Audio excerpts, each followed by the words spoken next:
So Dan, thanks a lot for joining me today on In the Brewhouse. Very good to chat with you, sir. Thank you, Tony, for inviting me a second time.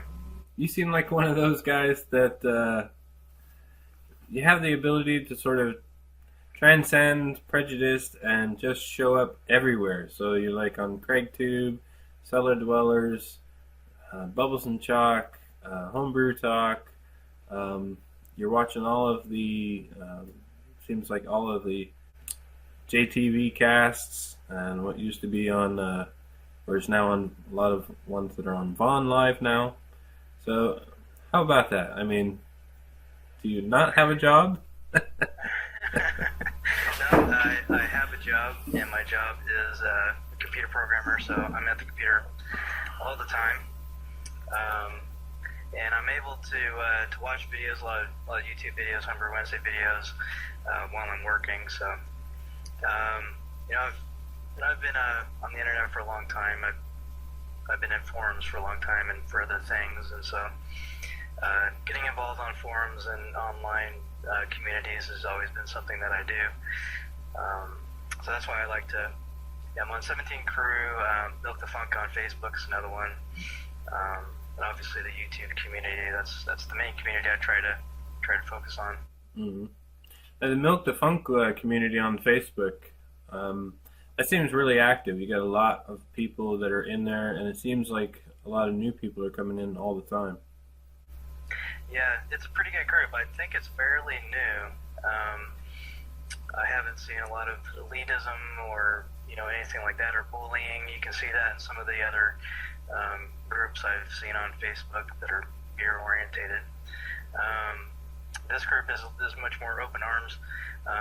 Mad Fermentationist is on there. A lot of the other sour bloggers that are pretty famous in that community, like from Embrace the Funk and Ed Coffee and a bunch of other people. Jeffrey Crane is on there a little bit. So, yeah, a lot of people in the sour brewing community are on that group. So if you're interested in it, I'd definitely suggest joining it. So who are these people? Like the Mad Fermentationist and the list of other guys that you mentioned. Where do they come from? Okay, well, I was actually considering a video on this one of these days. There's a large blogging community out there on beer brewing in general, but also sour brewing specifically. And there's a lot of people that are sharing their experiments and their progress that they're making. And some of them are microbiologists, some of them are culturing strains themselves. There's people that are testing strains for companies like the East Bay. I think Ed Coffee is one of those people. So you see a lot of groundbreaking stuff happening on blogs these days. Oh yeah, okay. So these guys are the ones that are already, at the core or fundamentally within the industry, doing these things either full-time for their job or very passionately as their hobby.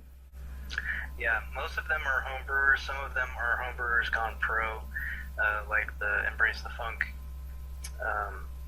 blog. I can't remember the name of his brewery.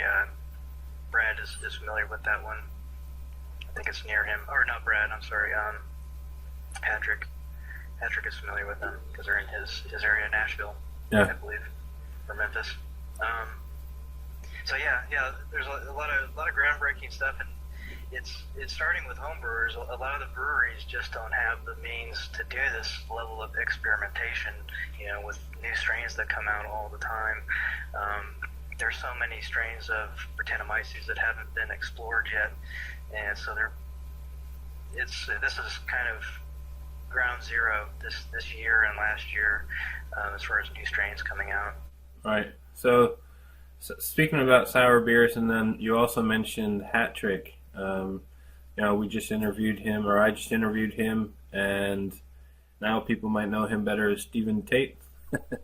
But how did you meet Stephen? I met Stephen through Homebrew Wednesday on YouTube. And he actually came down to Las Vegas once, and we hung out at my bottle share place, and I know. I believe I shared with him his first sour beers, and he was really into it. So yeah, he had a lot of fun. He's a nice guy, and I'm really proud of him for going to Siebel and doing his dream. It's really awesome. Mm. So you were a huge influence, or one of the first mentors, in order to get him into his sour beer craze.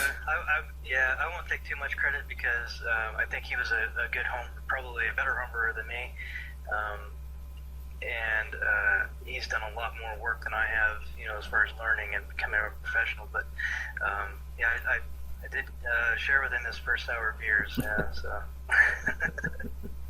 And today, sour beers are your complete passion. Is that right? I mean, when's the last time that you brewed an actual batch of beer that wasn't for your sour program?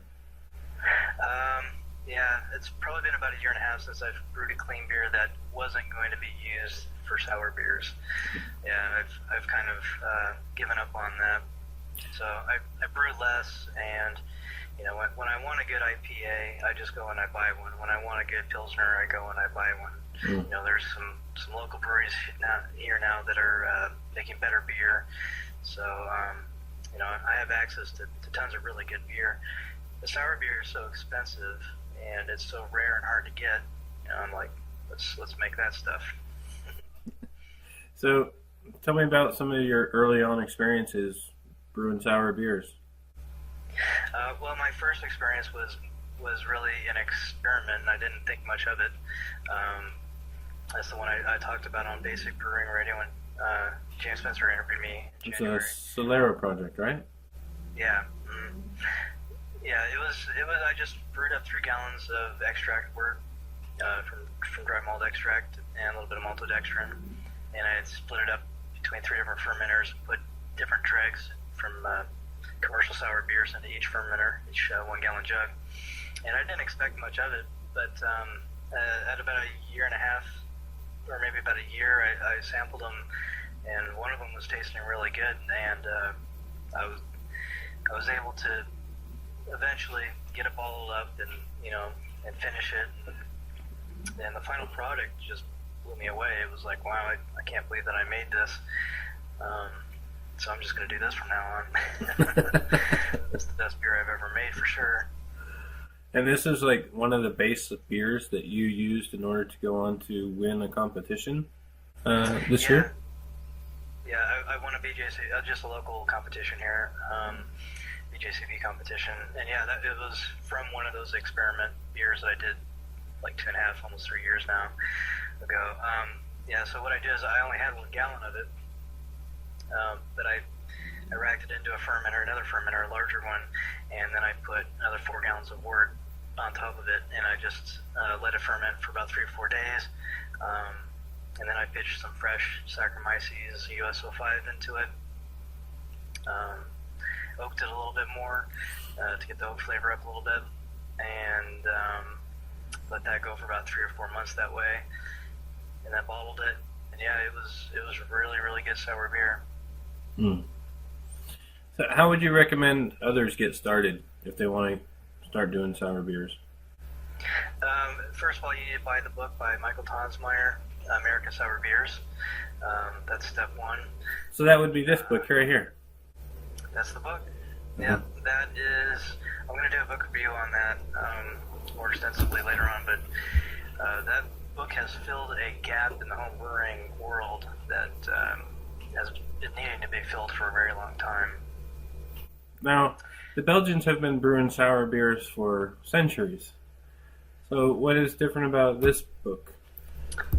Okay, there's another book called Wild Brews by Jeff Sparrows, and that book focuses on Belgian lambic brewing and Flanders brewing.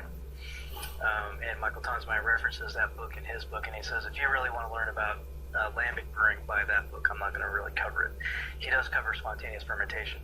American sour brewing is different and cutting edge and new in a way that the Americans have cultured different kinds of bacteria and wild yeast, Brettanomyces, Lactobacillus, Pediococcus, and developed methods, more controlled methods of using those microorganisms in their beers to make a little bit more controlled sour beer than just straight spontaneous fermentation like the Belgians do. Okay. Back to your question about getting started. Yes. So the book, yep. Yeah, that's the book. Step number 2 is to either make a Berliner Weiss, and there's a bunch of ways to make a Berliner Weiss. I recommend not doing a sour mash your first time. You can read the book, American Sour Beers, there, and look at sour wording. That's where you sour it in the kettle instead of in the mash, or you get a little bit of more control that way. The way I like to do Berliner Weiss, though, is I pitch lactobacillus into the fermenter and hold it at about 100 degrees Fahrenheit. I'm not sure what that is in Celsius, for 3 to 7 days. Then cool it down to 68 Fahrenheit and pitch Saccharomyces. That's Berliner Weiss. And you can look up other ways of doing Berliner Weiss, but you can pump out a Berliner Weiss pretty fast in like 2 or 3 months. And the second piece of advice is to brew a dextrinous wort, again, after reading this book, American Sour Beers. Now, it might not be clear in that book. From what I remember, there was no clear... I know he mentioned this, but to me, this is the best way of doing your first sour beer if you're not doing a Berliner Weiss. Brew a dextrinous wort by a mixed culture from White Yeast or White Labs, like the Roselaire blend or the Belgian Lambic blend, or one of the blends from the Yeast Bay or East Coast Yeast Company. There's some new, smaller yeast companies that are coming out with these blends. They have bacteria, wild yeast, Saccharomyces. You don't make a starter, you just pitch it. Let that go. You can either rack it into secondary or leave it in primary, depending on what you're doing. And the real secret is using dregs from commercial beers, from commercial sour beers. And on Michael Tonsmeyer's blog, Mad Fermentationist, he has a list of all of the viable living bugs that are in, sometimes we refer to it as bugs, bacteria and wild yeast that are in different commercial beers. So some of them are pasteurized, like La Folie from New Belgium. You don't want to use dregs from that. And what I mean by dregs is the last quarter inch of the beer from the bottom of the bottle. The yeast that might be stuck on the bottom, right? Yeah, I mean, the yeast that's stuck on the bottom is, most of the time, it's champagne yeast. So if you do enough research, you might be able to find that out. And you can use the last bit of beer there, but leave out the sediment, the actual dead yeast, because you don't want champagne yeast, really, when you're doing that. So don't shake it up and just take the last bit of the liquid. Right. Yeah, that's one thing you can do. People have different opinions on that. That's my opinion on it, especially if you know that it's champagne yeast. It really probably won't hurt to put the champagne yeast in there because you're doing it in secondary. The champagne yeast isn't going to have anything to eat anyway, and if it's even alive, it'll probably be dead from the low acidity. So I guess either way, you'll be fine there. So there's a connection between the low acidity and safety, I think. I recently read something about if you're going to make a sour beer, then and you put it into primary fermentation, just let it go and wait, 6 to 8 months before you know that the acidity has dropped down between 3.5 to 4.5 pH. Because if you drink it and it's higher than that, then you risk actually getting sick from the bugs. Yeah, a lot of people think that it's alcohol that keeps beer safe. It's actually the low pH. Clean beers are down about 4.4, 4.5 pH, and or 4.3, 4.4. That's enough to kill botulism, E. coli, salmonella, all that stuff. And that's why regular beer is safe to drink. Sour beer is just more acidic, so it's the same thing. Where you get into trouble with that stuff is any beer that you're doing, if it doesn't start fermenting within 2 or 3 days, 3 or 4 days. And fermentation may not be visible, so that's something you got to keep in mind. But if you've got no acidity production within 5 or 6 days, then you got to start thinking about dumping it out. How do you check your pH on your beer? I currently use strips right now, pH strips, but I just bought a pH meter. pH meters are a big pain in the ass, so I haven't busted it out yet. So I just rely on pH strips. But the biggest the biggest danger there is with spontaneous fermentation. The spontaneous fermentation, you don't know what you're getting, and so that's where you really want to monitor your pH. If you're doing lactobacillus in a Bollinger and you're letting the lactobacillus go for 4 or 5 days, the pH is gonna go down in like 2 or 3 days. And a lot of the lactobacillus strains, not all of them, some of them are heterofermentative, which means they produce carbon dioxide and a little bit of alcohol. So you actually see the fermentation happening, and that is the case with the White Labs lactobacillus. I haven't done that with the white yeast lactobacillus, but I hear that's supposed to be homofermentative, but I've heard different things. Homofermentative means that all it's going to do is produce lactic acid and no carbon dioxide, so you're not going to see a frothy head on it. So you should be able to monitor it and see the pH level drop. Right. And that's the only indication. But if you're pitching lactobacillus, that's what's going to happen is the lactobacillus is going to lower the pH and nothing else is going to survive in there. In fact, if the pH lowers too much, the lactobacillus itself will kill itself. Okay. So what's the difference between sour and funkiness? Right, so you can't get sour beer without bacteria.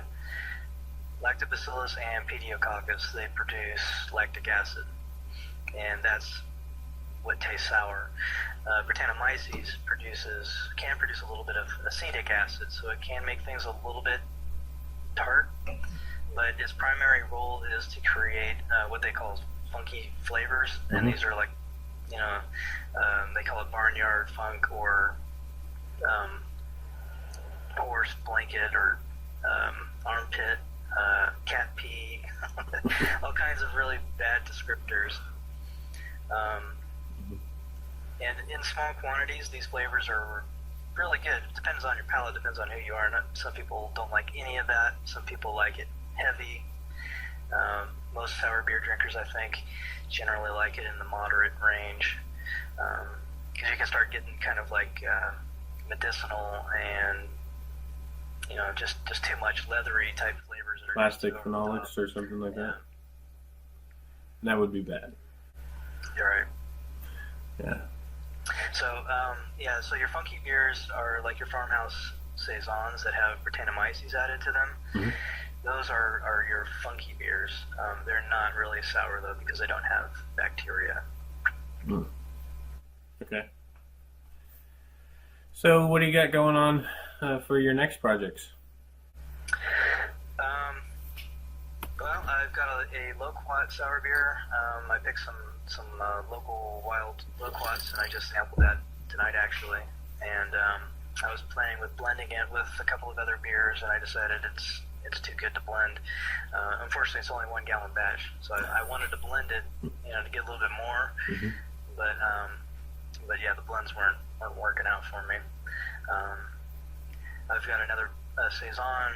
It's a funky saison that I brewed with the Wallonian yeast from the East Bay, and that turned out really good. I ended up using that to blend with another sour beer a few months ago, and that's the beer I've been sending out to a few people here and there. I pitched their Belgian red blend from the East Bay, and it's taken a turn for the worse, unfortunately.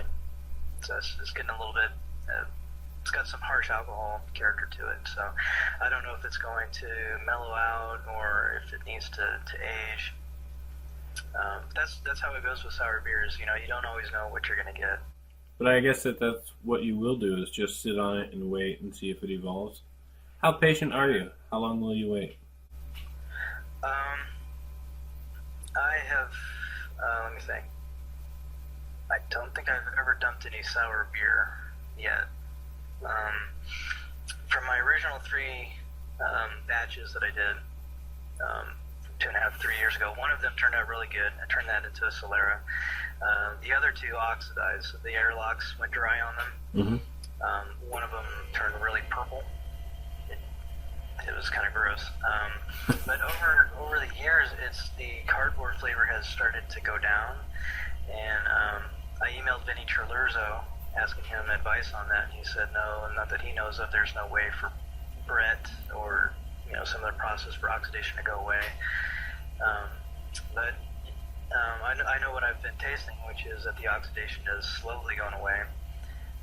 So I've still got that sitting. I blended it with some more beer and added some more bugs to it from East Coast yeast to just see what will happen. It's kind of an experiment. Yeah. The third one also oxidized, and it got a really harsh nail polish note to it, and it was undrinkable like that. That's called ethyl acetate, and ethyl acetate is an ester that is it's actually fruity in lower quantities, and it has a high taste threshold when it gets into that nail polish. So I was able to blend that down into my Solera and actually make the Solera a better beer with it. Oh yeah. So I haven't dumped any yet, but we'll see. I'm sure my luck will run out eventually.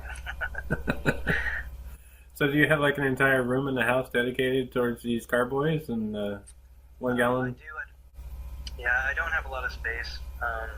I wish I had more space. I'm probably at max capacity now with like 4 or 5 full-size fermenters, and then about 5 or 6 1-gallon fermenters. Yeah, so that's the problem with sour beer brewing, is that it takes so much space. Yeah, so much space, so much patience. Yeah. But you're definitely the right guy for that. You seem like a very patient man. Yeah, it's hard to be patient though with these beers. I'm trying to take shortcuts, and sometimes the shortcuts work, sometimes they don't.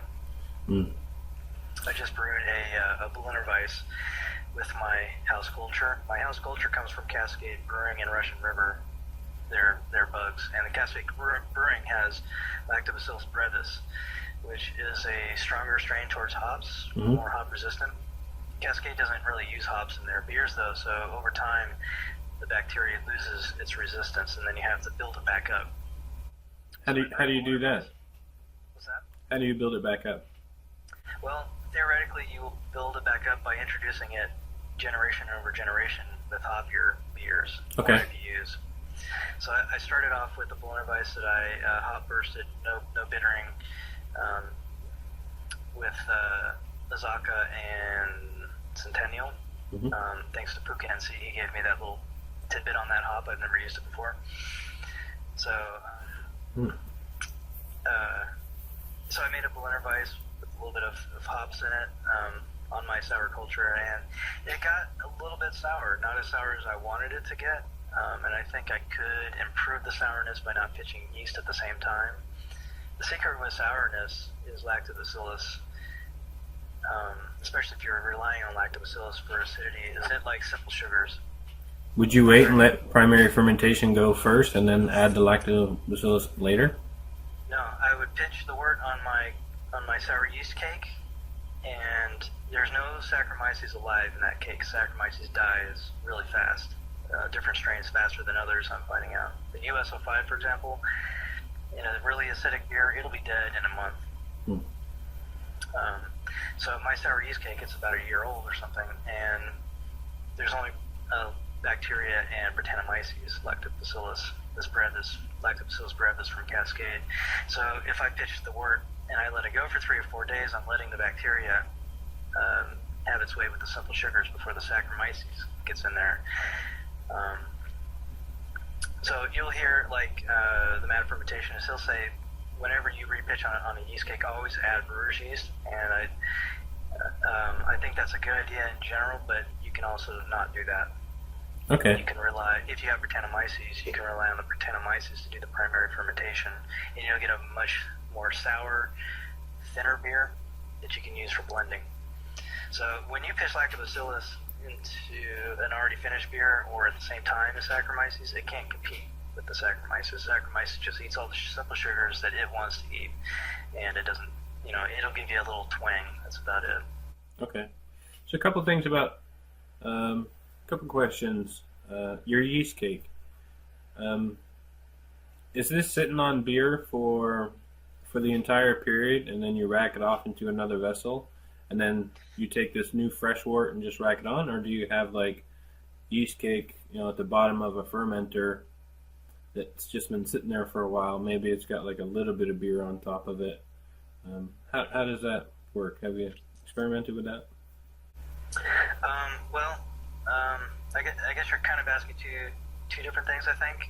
You're asking, so do I leave the yeast in primary the entire time of aging? And then also, are you asking, like, how do I preserve the yeast cake? Yeah. Yeah, okay, so for the aging thing, Belgian lambic breweries are well known to leave their beers in primary. They inoculate with a cool ship, which is a wide, very wide, shallow fermenter. Mm-hmm. They run all their wort into there. They allow it to cool down overnight. They inoculate it that way, and then they run it into barrels. And they select the barrels that have previously produced really good sour beers. So the barrels have cultures in them, and that's it. They never move to secondary. They never clean it out. And they'll leave their beers in there for 3 or 4 years. So the autolysis that happens with the Saccharomyces is cleaned up by the Brettanomyces. Right, and this sort of brings up the question about the Saccharomyces yeast. Once it dies, you always hear get it off the yeast cake as soon as possible because it'll produce these really bad off flavors. But in this case, you're saying that the other bugs will clean it up. Right, exactly. That will happen. I've experienced that, actually. I had a beer that went through an autolysis phase, and then it cleaned itself up. It had some really musty, meaty flavors in there for a little bit for the first year. The second year, yeah, it was much better. That was the nail polish beer. Huh. So I've personally witnessed that actually happen, experienced it, I guess I would say. But if you're doing a Solera, that all changes. How so? Okay, so a Solera, for people who don't know what a Solera is, it comes from sherry production, where they have multiple fermenters. The last fermenter, they'll pull half of the sherry out and they'll bottle it. Then the second fermenter behind that, they'll refill that one. And then the third will refill the second, the fourth will refill the fifth, so on, and then they'll brew the new sherry into the last one. Okay. That's a traditional sherry. And also, there's some beers out there like expensive ones from Sam Adams. Utopia is brewed that way, and they do that for consistency. But you can do the same thing with one vessel, and that's what a lot of sour beer brewers are doing. So they'll have one vessel, either a barrel or even a 6-gallon carboy, or a better bottle in my case. I'll pull 2 gallons out every 6 months and either blend it or bottle it, whatever, and then refill that back up with wort, or you can refill it back up with fermented beer. You'll get 2 different effects. So when you're doing that Solera process, which you can read a lot more about on like the Mad Fermentationist, or Basic Brewing has a lot of good podcasts in regards to that. Specifically your podcast. Well, actually, Michael Tosmeyer did a podcast, a couple of them on that method, and there was somebody else, Ethan Tripp did one as well. Okay. So yeah, there's a good variety there on Basic Brewing for that information on people's different experience with Soleras. But going back to the yeast autolysis issue, the blog Raise the Funk, they started experiencing yeast autolysis in their Solera beer, and it kind of makes sense because if you're constantly refilling that fermenter with new wort or beer that the Brettanomyces can focus on, it might take its attention away from the yeast autolysis that's happening. So on my Solera beers, what I'll do is I'll rack it to another fermenter when it's convenient, and also when I'm going to refill it with new wort to cause more fermentation to take care of the oxygen that was introduced. Okay. So that was the question on that. I've never kept a yeast cake for long periods of time, I've always had beer ready to go, wort ready to go onto the yeast cake. So I haven't done that. If I were to do that, I would probably try to keep some beer on top of it. Just do it the simple way. I'm sure there's other ways of doing it. You might be able to find that out on Homebrew Talk. Homebrew Talk's a really good resource for this on the Lambic and Wild Brewing section. Okay. Homebrew Talk. What's your screen name up on Homebrew Talk? It's DanABA 13. DanABA 13. Okay. Yeah. What's the last point that you made before you went and talked about having beer ready to go on the next yeast cake? The Solera.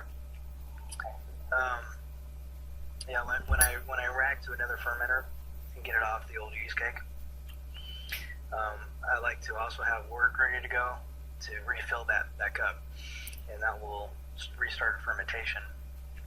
There's two methods of refilling your Solera, with wort and with beer. If you refill your Solera with beer, again, no simple sugars, the lactobacillus is not going to sour it. You're not going to get a lot of lactic acid production. You need sugars in it in order to produce sourness. Right. Yeah. So what I do is I use wort. With wort, you get more of a yeast cake buildup that way because you got more material and stuff like that. And I get a really sour beer that I use to blend with. The Saccharomyces that you're pitching, if you're pitching Saccharomyces, makes a big difference on your results.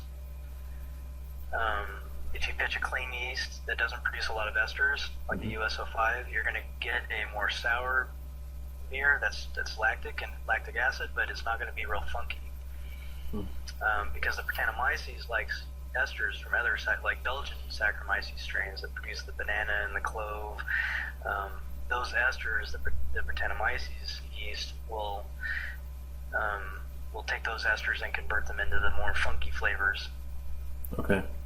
So you made an interesting point back there was if you repitch wort with sugars into it, then it might distract the Brettanomyces and stop it from cleaning up from the dead yeast, off flavors from the dead yeast. Right, yeah. So, yeah, if you're pitching wort or even fresh beer, the Brettanomyces can metabolize so many things, not just in wort, but also fresh beer, that its attention may be taken away from the autolyzed compounds. It may, want to focus on the new esters that you just introduced with the fresh beer, or obviously the new sugars that you just introduced with the new wort. And that's why if you're doing a Solera, you're going to need to look for autolysis. At least be aware of it. I think if it happens in your Solera and you start to taste those meaty off flavors, just get it off the yeast cake into another fermenter, and hopefully over another year or so, 6 to 12 months, it'll clean it up. So it seems like there's sort of a major factor there involved if you have a Solera, several barrels lined up or several fermenters lined up, and then you're going to go from the third oldest one into the oldest one. So if we start off from the beginning, you take out like a certain amount of volume from the oldest Solera into bottles or whatever you're going to do with it, blend in, and then you take from the next oldest one and then fill that one up. Then you take it from the second, fill up the third one, take it from the first one, fill it in there. So by the time the beer gets to the last Solera, all of the sugars should be gone, so that if there was any dead yeast in there, any of those off flavors will be cleaned up by the bugs that are still in the beer, rather than having to change focus and start eating up other sugars that might be in there, because there is none. That makes no sense whatsoever. I see where you're going with this.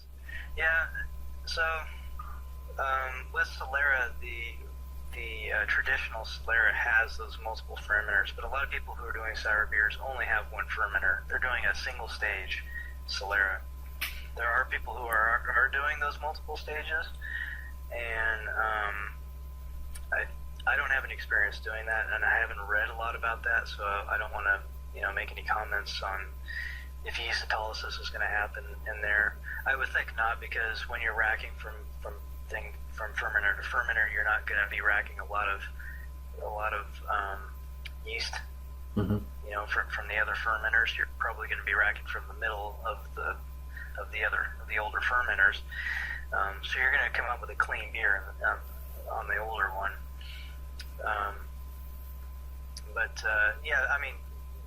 Talking about traditional cellaring with sherry, or if people are doing it with sour beers, they do that for consistency sake. Okay. So there's two things about sour brewing that people who are new to it tend not to think about, or don't understand until they experience it, maybe. And that is when you're doing regular beers, it's very much regimental in the way that you do your beer. You make your wort, you pitch your yeast, you wait a few weeks, you secondary, you do blah blah blah, you keg, you bottle, then you're done. You're on to the next thing. That's not the way it works with sour beers. With sour beers, you make your beer, and it's an investment. It's a much bigger investment, and it's a hands-off, ongoing project. Hands-off in the fact that there's nothing you can do about it, but all the bacteria and the wild yeast of Brettanomyces are doing something for that year or two. I think it takes a good 2 years before sour beers really start tasting good. Mm. So is it more intensive than normal beer brewing? No, it's less, I think. And it depends on who you talk to. Some people I've heard check their sour beers on a monthly basis. And usually those are pro brewers who have a nail in their barrel. They call it the Vinnie Trillerzo nail.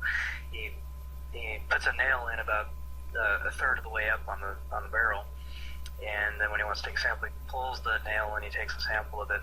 And some people are doing that on a monthly basis, I've heard. But on a homebrew scale, you don't want to introduce that much air into your fermenter. When you're taking samples, you're putting way more air in there than any of the air leakage issues that people talk about. When they're talking about buckets versus better bottles versus carboys, or airlock versus whatever airlock.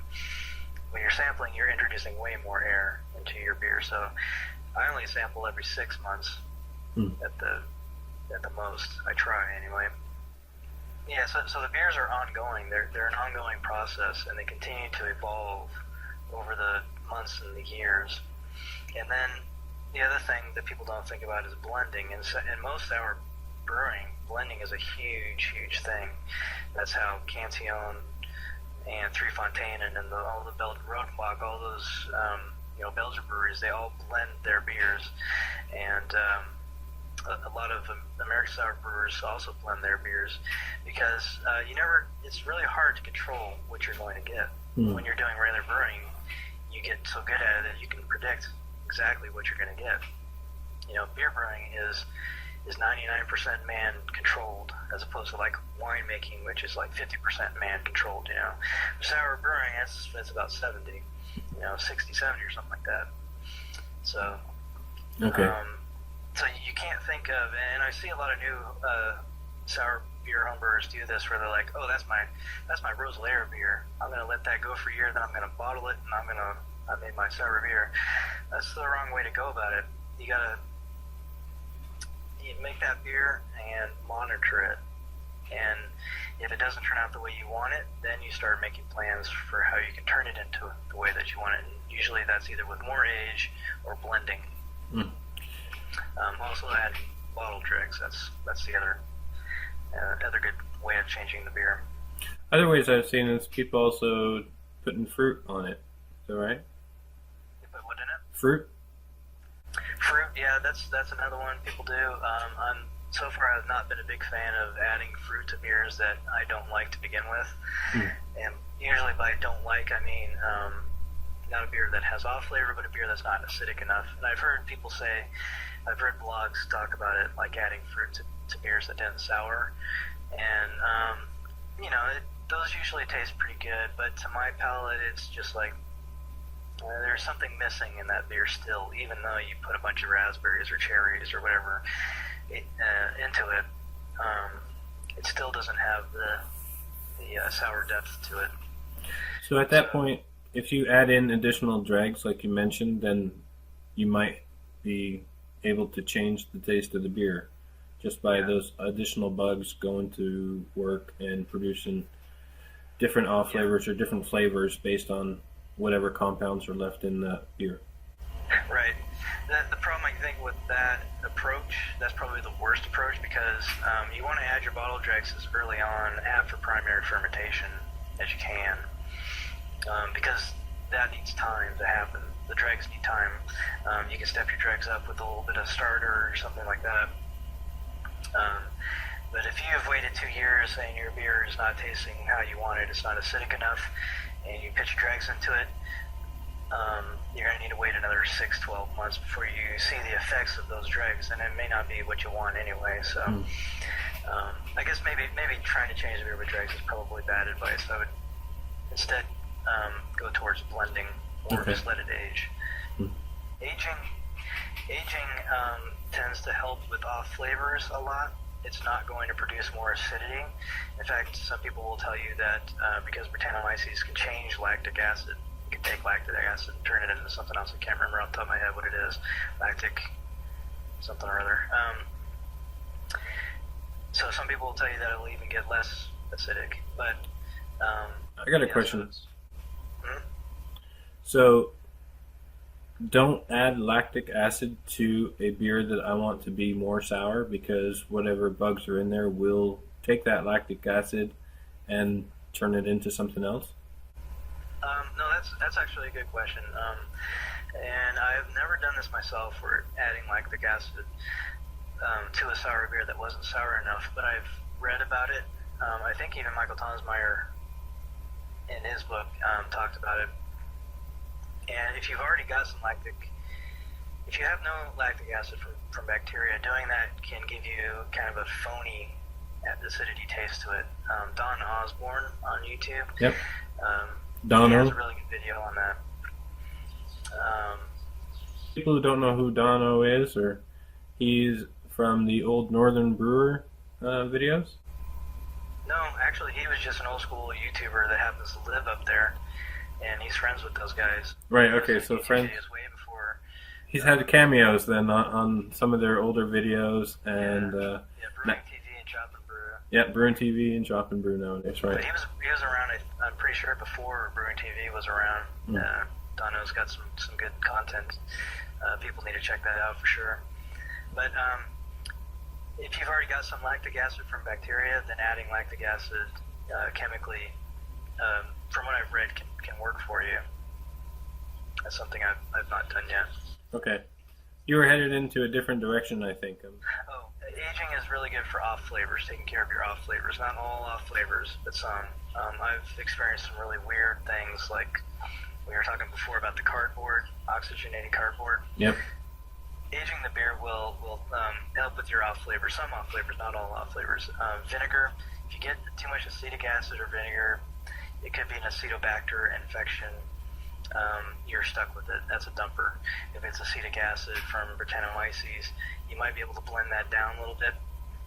If you get vinegar in it, I mean, couldn't you, the vinegar effect, could you blend that into like a Flanders Red or a Eau de Brune or something that really has that sort of vinegary hints?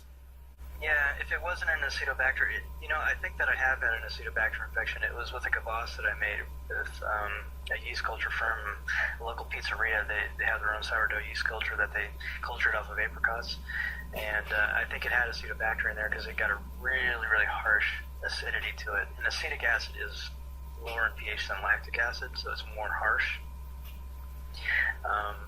But if it's from Brettanomyces, yeah, you might be able to get away with it. It depends. It's something, if it's disgusting, I would just not use it, basically. If you can't handle the intensity of it, just dump that one. Get rid of it.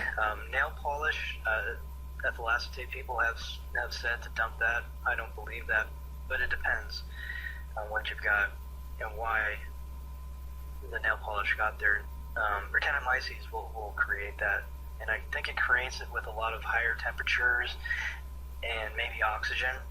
Okay. So I got it because my airlock went dry on me. Okay. So it created that, and so I knew that it wasn't an Acetobacter infection because it didn't get worse. I like what you said earlier, where you said, well, that in lesser quantities may give off more fruity notes rather than sort of that astringency. So, yeah, blend that down possibly to get out more fruity notes and bring that threshold down. Right. As long as if you're blending it into a beer that you like, make sure that it's a beer that you have a handle on, that you know that this isn't going to happen, that it's not going to oxidate on you to get that, to get more nail polish. Because the theory is if whatever bugs you have in this beer created nail polish and you put it into another beer, well, that beer is going to get nail polish now. And that's a possibility. So far that hasn't happened to me. So far it's been good. So things get really interesting when you start blending your beers, and so then in my mind, I'm thinking you're taking out the test tubes, and you're measuring out, 50 milliliters here, 10 milliliters there, blending it, doing a simple sip, and going from there. It seems like a little bit more bookkeeping. It is, yeah. It is more bookkeeping, and I recommend buying the plastic milliliter beakers you can find on Amazon. Mm-hmm. I like plastic because it doesn't break. And chill your samples down to whatever drinking temperature you're going to drink, your refrigerator. Learned that trick from Michael Tonsmeyer's book. And that's a good... I just tried that tonight, actually. That was a good tip. And yeah, keep track of what the beers are in each glass. Keep track of which blends you did. Clean your palate between sampling. And take a lot of notes. Okay, so the 2 points for beginners was, because that was quite long. The 2 points is be patient. Yeah, be patient. Don't let your airlocks go dry. Mm. If you're solerating, if that's a word, get it off the yeast after a year. If you're not, don't worry about it. Add bottle dregs. Mm. You can look up on mad fermentations to make sure that your bottle of sour beer, commercial sour beer, has viable bacteria and stuff like that. Blend. Taste the beer every 6 months. Not too often, not too much. Some people say three months is fine too. Mm. And read American Sour Beers. Will do. Got my copy 2 days ago. It's a good book. So what's the craft beer scene like that for you in Las Vegas? The craft beer scene is getting much better. I started getting into craft beer real heavily at the same time I started homebrewing. And I started going to bottle shares at a place called Corey's Fine Wine and Spirits in Las Vegas. That's the same place I took Attrick. Mm. And I've had so many world-class beers. I've had probably, by my calculations, more than 2,000 unique craft beers. I'm not even talking about, Miller Lite, none of that stuff. A lot of it is stuff that was really hard to get. Because the guys that hang out there do a lot of beer trades on Beer Advocate. And but Vegas' scene isn't as good as like Phoenix or obviously California. California is insane. And the reason and it's not just because of the beer. They're just insane. Yeah. California is a pretty awesome place. San Diego is, for beer, if you're into beer, you got to go to San Diego. Yeah. But Vegas doesn't have a lot of breweries. Big Dog's Draft House is probably our best brewery, along with Joseph Chains Brewing Company. Those guys are both really good. Tenaya Creek, they're on the Brewdog show. Those are the top three breweries. But we're getting a lot of new breweries opening up this year. Another one called Bad Beat Brewing opened up, and there's a few more supposed to be opening up downtown off the Strip. So as more breweries open up, I think our scene is gonna start improving. How many of these breweries have a barrel aging program or even just a sour program? To my knowledge, none of them have a real sour program. Big Dogs has a very small, tiny barrel program. I think it's like 1 or 2 barrels. Joseph James is kind of leading on that front. They started with improving their base beers and making them much better than they used to be. So if you had Joseph James in the last 2 or 3 years, now it's totally different. Okay. So that's good news, and they're just starting to go experiment with sour brewing. A lot of them want to start with Berliner Weisses because it's a safer beer to make when you're sour mashing or sour boarding. Mm. You don't have to infect your entire brewery because you're souring before you boil. So then after you boil, everything's killed. That's, I think, an important point to make, to go back and say, if you're going to be doing sour beers, you better make sure that you have an isolated set of equipment post-boil. If you're going to be doing post-boil sourness, then all of your hoses, auto siphons, fermenters, you're going to want to isolate those away from the ones that you use for your normal beers. Yeah, I would say tubing, plastic tubing, definitely, because it's cheap. So auto siphon is fairly cheap. Mm-hmm. Your fermenters and your kegs, if your cleaning and your sanitation is good, you can mix those. I haven't done it, but I know a lot of other people that do, on like Milk the Funk. So it is, Brettanomyces and Lactobacillus and Pediococcus, they all die just like every other microorganism when they're exposed to star sand. So if your cleaning and your sanitation is good, you won't have a problem. Tubing, tubing is so cheap that I haven't spent a lot of time trying to clean it, soak it in PBW and stuff like that. Mm. So, if you want to do that, you can, and you probably still could clean and sanitize your tubing, but it's so cheap, why take the risk? Right. So, if one of the breweries came along to you and asked you, so Dan, I heard that you're doing a Solera project and you know a little bit about sour beers and things like that more than we do. Would you like to come to the brewery and work with us on a sour beer program? What would your response be? I would probably say yes. Yeah, for a local brewery if they wanted to do a sour program.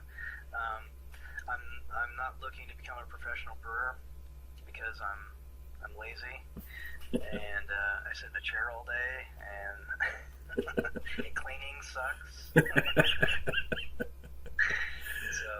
those guys bust their asses, and that's tough. It's tough work. But if they wanted me to be a consultant, I'd probably do it for free because it would just be a lot of fun. Mm. Yeah. So you started off doing Homebrew Wednesdays, like right in the very beginning. SJ came out, announced Wednesdays, Homebrew Wednesday, and you saw that, and what happened after that? Yeah, he encouraged me to get on YouTube because of it. Like so many other people, people say that Craig Tube is the person that got them into brewing, and then people say SJ Pour is the person that got them into YouTubing, and I'm both of those cases. So, I just did some stupid video that's kind of embarrassing to go back and look at. In fact, I think I was making fun of a certain malt liquor drinker who doesn't deserve any mention other than that. And it just took off from there. Who else was popular back then in the Homebrew Wednesday community? Jake CPU Nut or Jake Punnett, for those people that remember. Jake CPU Nut's gone on to do professional brewing at Skull Camp Brewing in North Carolina. Yeah, it's pretty freaking awesome. In fact, that last video, that recent video that Puka NC did of their tour and them hanging out, that was really cool. Yeah. It's so cool to see like people that, especially Jake CPU Nut, because his channel was like a true evolution. He's like, here's my Mr. Beer kit, here's my partial extract, here's my all grain, here's my new crazy, Herms or whatever crap he's got now, like you. And I remember watching him and getting inspired and say, well, here's how I do whirlpooling. And then, that's how I initially did whirlpooling with my system. And then here's how I built a stir plate. And then, I built the stir plate based on Jake's video. So, Yeah, I think Jake was huge for our community of teaching people how to brew. Steel Jan was another one that really influenced me early on. I learned how to brew in the bag from her. Bobby Meyer, B Meyer 44. mm-hmm. Craig too, obviously. Terpsichorean Kid. That was another really good channel back then. It still is a good channel. He opened up a homebrew store. What was his name? Terpsichorean Kid. Terpsichorean Kid. Yeah. And the name of his brew shop, his online brew store is? His brew store is Brew Your Own Beer, BYOB. No, something like that. Something like I can't that. remember. I'll try and find that and put it down in the links. But yeah, I think he's got glasses, right? Dark hair. Yeah, kind of long hair a little bit. Mm-hmm. Also, Don Osborne, we already mentioned him. Home Beer Brewery, he started pretty early, I think. Yeah. Glenn. Yeah. Oh, Hokey Homebrew, yeah. Hokey Homebrew started, a lot of the, I think SJ Park kind of started it, and then Hokey Homebrew kind of took it over, and then SJ went back to SJ. But yeah, Hokey Homebrew was a huge part of the YouTube community. Mm. It's too bad that he's not active anymore. He promised a few months ago to make a video. He never followed up on that. That sounds like a call out. Yeah, that's a call out, and I'm gonna link this part of the video to him. What's nice. up, man? Yeah, Hokey Homebrew. He did quite a bit, and he was very active with like the earlier competitions. Were you part of those earlier competitions? Not all of them. I was on the yeast one. Yeah, which was really educational. I enjoyed that quite a bit. What was the challenge? It was everybody had to brew the same recipe, but use a different yeast, no yeast starter, and it had to be an English style yeast, English, Irish, or Scottish. And it was a lot of people. Not a lot of people. Some people, I would say, were kind of bored with it, but to me, it was amazing because the nuances between the different beers was really educational. The other thing I learned from it is that those white yeast smack packs, those are worth something, because we weren't allowed to do starters in that experiment, and just about every white yeast beer was better than the White Labs beers. Not because White Labs is not as good, but because of those little smack packs. Those little smack packs contain basically pouches of wort, and when you burst them, acts like a natural starter. Yeah. Most people might not have even noticed that, but that's something that I noticed. Yeah. Was that a English special bitter competition? ESB with the English yeast, or was that something different? Yeah, it was. It was an ESB recipe. Yeah. And I wish I got on in the hop one. That would have been fun too. I think those were the only two that were really like experiment type things. And to me, the SJ Pour Challenge is an amazing thing for what it is. In and of itself, it's a pretty mind-blowing thing actually. But the things that interest me are more experimental, something that's going to be more educational. So I'm hoping that one will come along that's going to focus on like specialty grains, or maybe another hop thing, or something that's more controlled and more kind of educational. Mm-hmm. I like the UK, the 2014 UK Smash Off, where it was all about smash beers, everybody using different hops, and overwhelmingly, I think a majority of the people used Maris Otter. So it really did come down to like a sort of hop experiment. Some people did extra things with their wort if they took out first run-ins, boiled them down, things like that sort of skewed the results a little bit. But in the end, the Smash Off competition was a very cool one. I'd like to see something like that again. Yeah, a lot of homebrew clubs do things like that. What they'll do, everybody brew the exact same thing the exact same way, but you use a different hop, you use a different yeast, you use a different whatever. And the purpose of it isn't a competition. It's a educational experience, and you're not supposed to love the beers. Maybe some are brewed better than others or whatever. It's supposed to be an educational thing. And that's the value of having so many people, like a homebrew club, whether it's online like YouTube or it's local. That's the value of having that group of people. I think so too. I definitely agree with that. With the Smash Off, it was all about the education of a specific base grain with a specific hop, and I was much more the wiser for having participated in it. So Yeah, definitely. that's awesome. I'm jealous. So way back then, when you were just getting started in the Homebrew Wednesday community, to see it grow where it is today, like just a few years later, I mean, what's your take on that? Yeah, it's just it's gone crazy. Um, you know, um, one thing I've noticed is there's less content as far not content. There's less how tos type of content. A Right. lot of less like this is how you make a beer. This is how you make Cooper's kit. This is how you know put together a rim system. There's a lot less of that and more like a vlog journaling type of community, which I think was kind of SJ's vision anyway. That's kind of the videos that he makes. Mm-hmm. Um, so you get to learn people's personalities and you pick up on things, you know, little things here and there if you watch people, and you can also, you know, help them out when they have questions about things. And I find that a lot of fun. Um, But it seems like you miss the old days where people would do more how-to videos.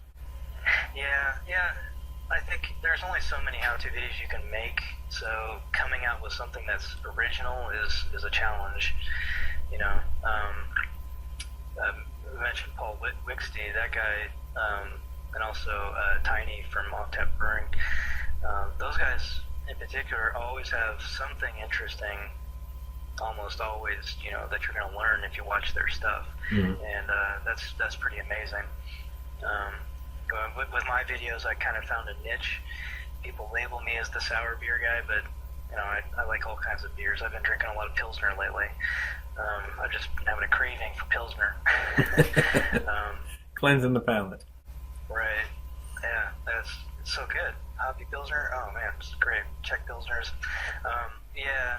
Coming up with that content, especially as a new brewer or an intermediate brewer, home brewer that's still learning things, it's hard to, you know, to have something to share with everybody that you think nobody else has learned yet, or you know, a section of people haven't learned yet. That's not always the case, though. I mean, a lot of the new brewers do come up with little things that they've noticed or learned, and but yeah, there is definitely a lot less of the how-tos and stuff. What I find interesting is, you know, when you mention newer people coming on the scene and coming up with content, maybe to like contribute with their lessons that they've learned and share them with the community. So maybe newer people coming in after them have something to learn from. But also, the people that are in the existing community can provide feedback for his video, for his how-to video. And in my mind, I'm thinking the old fart. So the old fart just started making videos in the UK, and he just did a series on how to create a stir plate, and a lot of people gave good feedback for him on that. And then more recently was one on how to make a mash tun using plastic buckets. And I thought that was kind of unique, where I hadn't seen anybody do that yet in the brew tubing community. Anyway. Yeah, that's true. He's got a great channel. He's one of the new channels that people should be checking out for sure.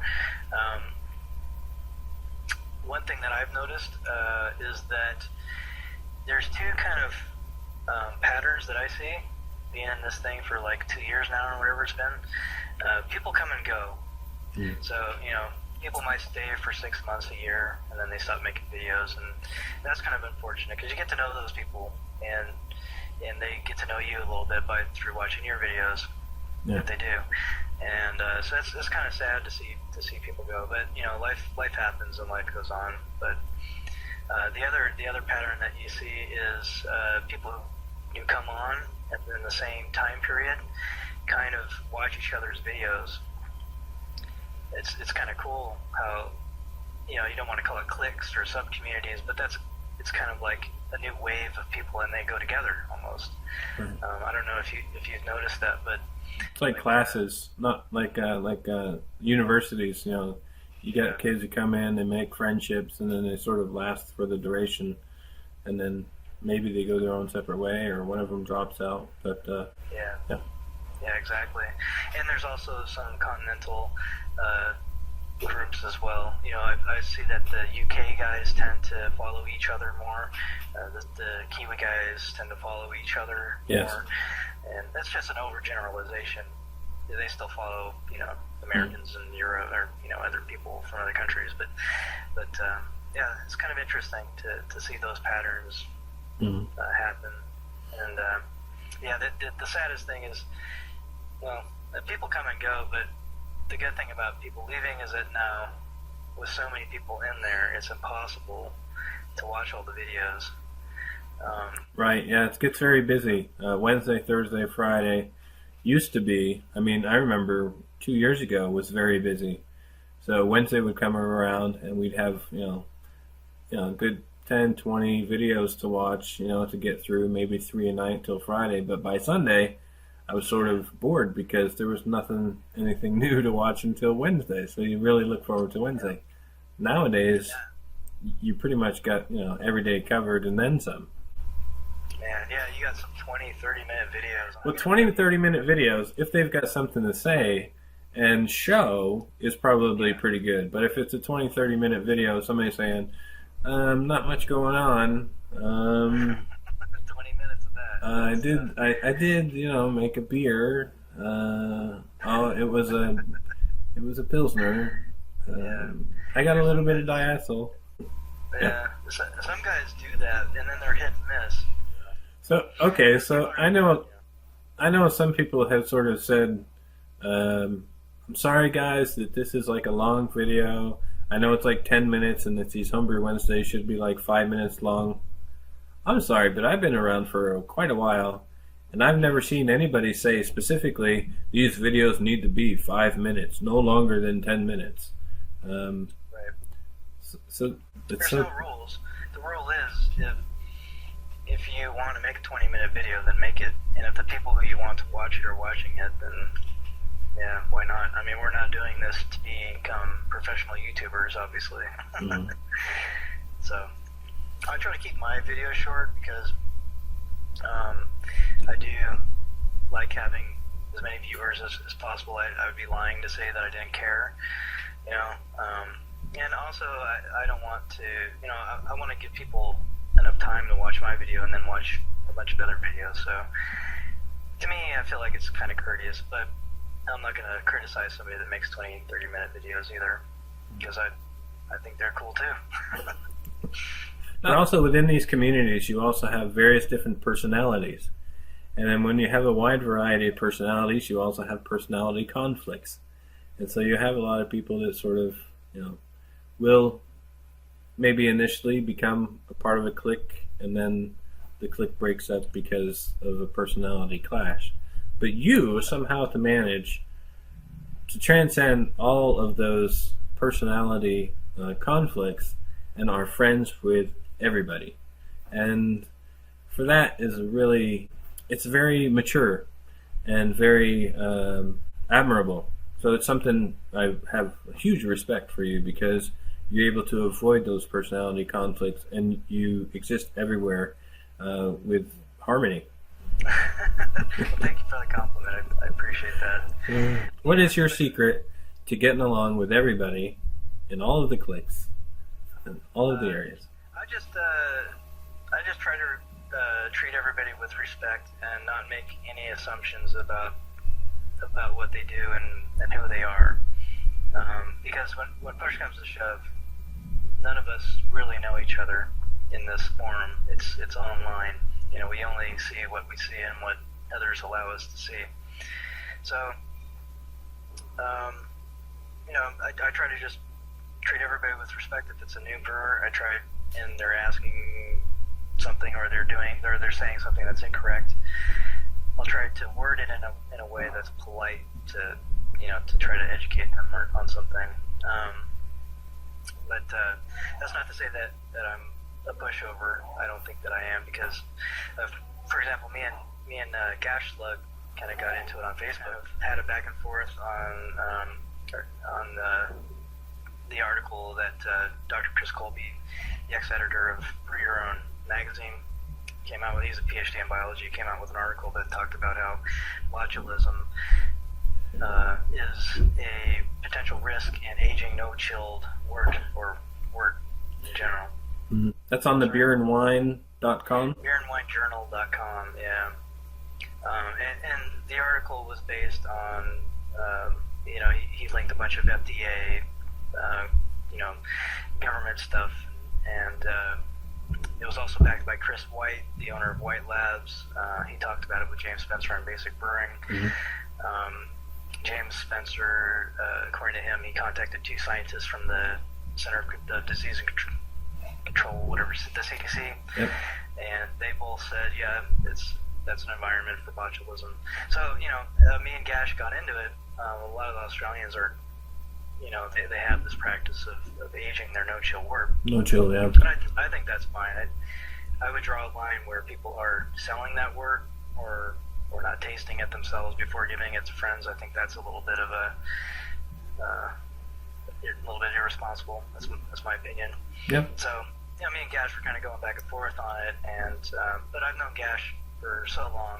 I've chatted with him on Uvu and stuff, and at the end of the day, we were still pals because it was just an argument. It was an intelligent argument. It wasn't a heated debate. Although I think he got a little frustrated with it.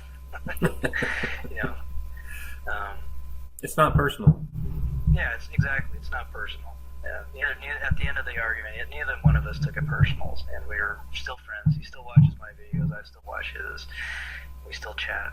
So if you're respectful to anybody who is an adult and not a complete asshole, then they're going to reciprocate that, and that's what it's all about.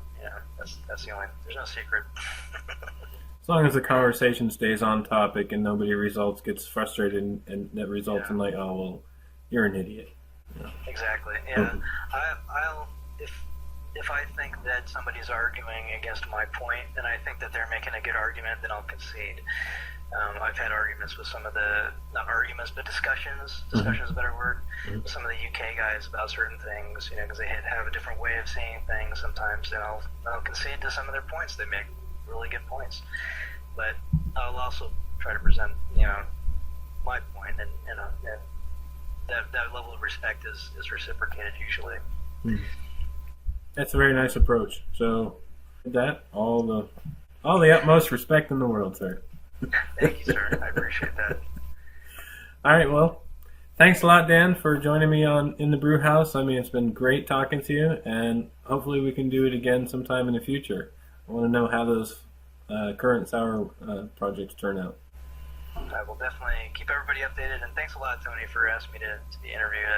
It was unexpected that you would want to interview me. There's a lot of other interesting people out there, but I appreciate it. You're very welcome. It's my pleasure. But you go way back to the beginning, to the roots of Homebrew Wednesdays and the brewtubing community, so it's nice to get the perspective and the history and the delta between then and now, and some retrospectives. So it's very nice. Thank you. All right, Tony. All right. Thanks. Bye-bye.